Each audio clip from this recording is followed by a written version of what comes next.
How's everybody doing? Welcome to my first official mega review. Now, I shouldn't say mega because this is not really gonna be a huge video. This is just one review reviewing two movies, which I guess you could call a mega review. So in this video, I'm going to be reviewing Hellraiser Bloodline and Hellraiser Inferno. I just got done watching both of them, and let's just say I enjoyed one and I absolutely hated the other. So, let's talk about it. First, reviewing Hellraiser Bloodline. My positives of this movie, I did enjoy Adam Scott. I best know him from Step Brothers, and to see every time I saw him on screen, all I can think of is his character in Step Brothers. Like, seeing his character in Step Brothers, and then him trying to do a different character in this, it's funny to me, and I just like Adam Scott, and just with him being in this, it's just really funny to me. And Anna Q, I think, or that's how you pronounce her name. She is like the best villain in this movie. I think she's the best villain. If like Pinhead, he's good, but Anna Q, she's like awesome in this movie. She's creepy, she's violent, and when she turns into a Cenobite, she looks awesome. She looks pretty damn creepy, and just her voice as a Cenobite is just awesome. It's creepy. It's like just the way her Cenobite looks with, like, you can see her skull. That's pretty gnarly. Yeah, I really wish we could have saw more of her, but I guess not. And the gore in this movie is really good, but let's be honest, all of the Hellraiser movies have good gore, and I think this is one of the goriest. Well, actually, I think the first one's the goriest. This is probably like fourth, because it's the fourth entry.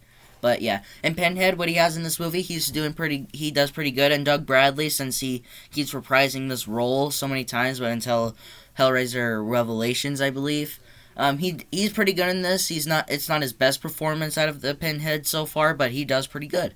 Now on to my negatives. Are you meaning to tell me a man built this puzzle box? Hold on, one sec. Are you meaning to tell me a man built this thing? Are you meaning to tell me someone built this box? Yeah, I hardly doubt that. I always like to think of it as that, like, the Cenobites made it, or like the devil himself. Like, you're meaning to tell me a man built this puzzle box that brings these things from hell? Yeah, I don't believe that. I just don't believe that. And the CGI in this movie, they have CGI in this movie, and it looks horrible. Like, I get it, since it was made in 1996, it may not age well, but it just doesn't look that great to me. Maybe because I live in a generation where CGI doesn't look that bad. Except for in She-Hulk. Yeah, that looks horrible. But, yeah, the CGI just doesn't look great to me, and it could have been done a little bit better, I guess. But I don't want to rant about it so much because I get it. It was made in 1996, so, yeah. And the characters, I did not like them. I did not like the characters. The characters were pretty boring to me. Apparently, like, the creator of this, like there's a bloodline of this person who made this puzzle box, and there's so many of, like, his relatives. Yeah, none of the characters that take place in the past, that take place in, like, in the year, up in space. I did not find any of the characters that interesting, except for Anna Q. She was awesome in this movie, but Anna Q and Pinhead, they were, like, the only characters that were awesome in this movie. Everybody else, they just pretty much sucked. But I did enjoy this movie. This movie was a lot of fun, and I do recommend that you stream it. This is not a movie that you instantly need to go out and add it to your collection. Just take your time, find it on a streaming device, and stream it. Now, let's talk about Hellraiser Inferno. I think Hellraiser Inferno might be in my top 2 worst horror movies I have ever seen in my life. I watched this movie 3 years ago, I think. Maybe more than that.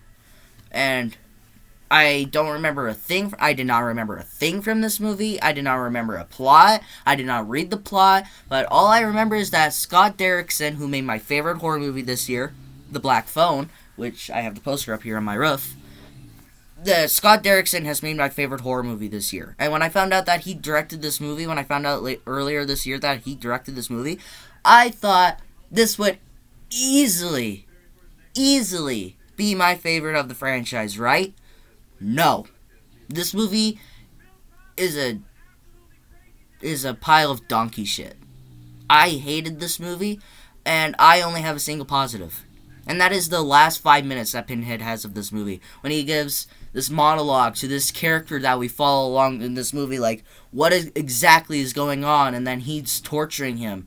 And then he says, "Welcome to hell." And then it cuts to black where this guy's face gets ripped in half. And, yeah, that's the only thing I liked about this movie. Now on to my negative. Speaking of this main character that we follow out through this entire goddamn movie, he sucks. He is easily one of the worst protagonists I have ever seen. He is just very unlikable. This character, he's just stupid. He yells at every single person. He beats up every person. He cheats on his wife. And he's apparently a detective. He breaks he pretty much breaks the rules of his own job. And you expect me to watch this character and have me root for him? No, I want to see this bastard dead on the floor. I want to see his guts everywhere on the floor. I don't want to see this guy succeed and win in the end. I want to see him dead on the floor. I hated this character so much. And the new Cenobites, Pinhead is barely in this movie. Like I said, he only had that 5-minute monologue in this movie. And the new Cenobites, they look pretty stupid. They look like something from, like, The Evil Dead, like the Evil Dead TV series, Ash vs. the Evil Dead. They looked exactly like that, but they were stupid. And when this guy, the main character, he sees them through, like, these random people that we don't even know, and he's pretty much going crazy. And all the Cenobites just look pretty stupid. They have no meaning in this movie. I just hate the new Cenobites, man. They just sucked in this movie. I can barely even call them Cenobites. They just look like normal bikers, pretty much, just wearing a stupid mask. I've ranted a lot already, and I'm only, like, 3 minutes into this part of the review, right? And speaking of Scott Derrickson, ever since The Black Phone came out, I think Doctor Strange is awesome. I think Sinister 1, it's a lot of fun. Black Phone is easily one of my favorite horror movies now. There is no way that this is a Scott Derrickson film. When I saw that he was the director of this movie, I instantly thought that this could be easily my favorite of the franchise. This is going to be at least in my top 3. But no. This is easily his worst film. And I have not even seen all of them. If I had to rank Doctor Strange, Sinister, Hellraiser Inferno, The Black Phone, Hellraiser Inferno would be dead last. I hated this movie so much. It's a sin to me that Scott Derrickson wrote this movie, produced this movie, and directed this movie. It is a sin that this man, who made like the best horror movie, one of the best horror movies in the last 20 years, and he makes this donkey shit. I'm just really mad, man. I've never been this mad at a movie in a while.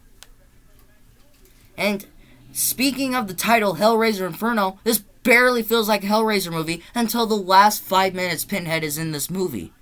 This easily just could have been a different movie. If this was a whole new movie, you took out Cenobites, added these other characters, made this character more likable, you may have had a better movie, and it didn't have to be Hellraiser. The Cenobites, they don't even look like Cenobites. They just look like random people in masks. Pinhead, he's barely in this movie. He could have easily been cut from the movie. And this character is god-awful. And this just doesn't feel like a Hellraiser movie to me. I honestly forgot I was watching a Hellraiser movie until the Pinhead showed up in the last 5 minutes of this movie. This movie is probably the most forgettable of the series. And so far, it is my least favorite. I have not even got to Revelations yet, and a lot of people seem to hate that movie, but I can hardly doubt that Revelations is worse than this movie. like I said, I hated this movie so much. This movie, you just need to skip it. Don't even bother with it. Don't add it to your collection. Don't rent it. Don't stream it. Don't do anything. Skip this movie. You will thank me. If you decide that be like, oh, this movie isn't that bad, and you like, well, actually, if you feel like that this movie wouldn't be so bad, then you put this movie on, and you witness and you just don't know what you just witnessed, you just need to skip it. You will thank me. If you watch this, and you're glad, and you're really regretting that you watched it, you will thank me that I told you not to watch this movie. I've ranted too much. Like I said, just skip this. Just skip this movie. Check out Hellraiser Bloodline. Check out the first Hellraiser movie. Have fun with the first Hellraiser movie. Don't go through hell with this movie. Oddly enough, it's titled Hellraiser Inferno, but it barely feels like a goddamn Hellraiser movie. But if you guys enjoyed this review, hit the like button and hit subscribe and bell notifications so you will get notified for my latest videos. But until my next movie review, take care. Please don't bother with this movie.